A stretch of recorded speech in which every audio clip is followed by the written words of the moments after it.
دقوت belki evji Muhammed'i duhazı dava meznayı bkir. Ve xuda şabiyyid mali mumelki medayi. Rabu müşrika şencan Peygamber aleyhissalatu vesselam. Van teklifa tevda ber Peygamberi Xuda. Ve eğer tu zenginiye duhazı em tetixin en zengine xud.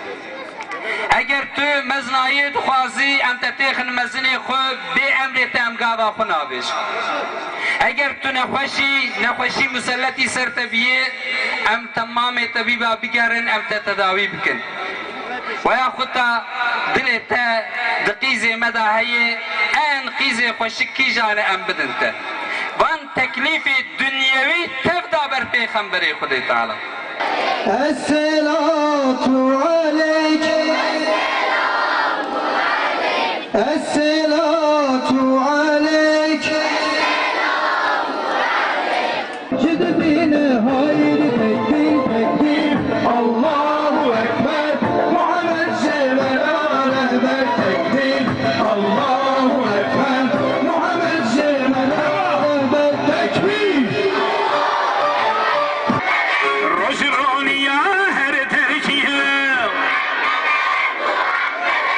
رهبر عالم كيا تاجا بني آدم كيا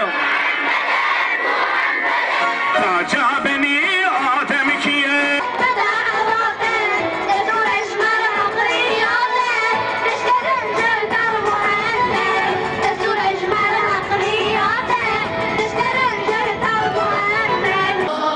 Onun için 100 şehidin ecri vardır, müjdesi vardır Peygamber aleyhissalatü vesselam tarafından.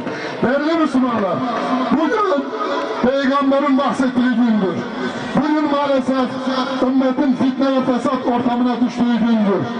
Müfsitler rahat durmuyorlar. Müfsitler yeryüzünde fesadı yaymaya çalışıyorlar.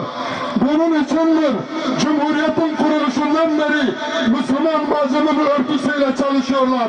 Ahlaki dejenerasyonu yeryüzünde hakim kılmak için gayret sarf ediyorlar.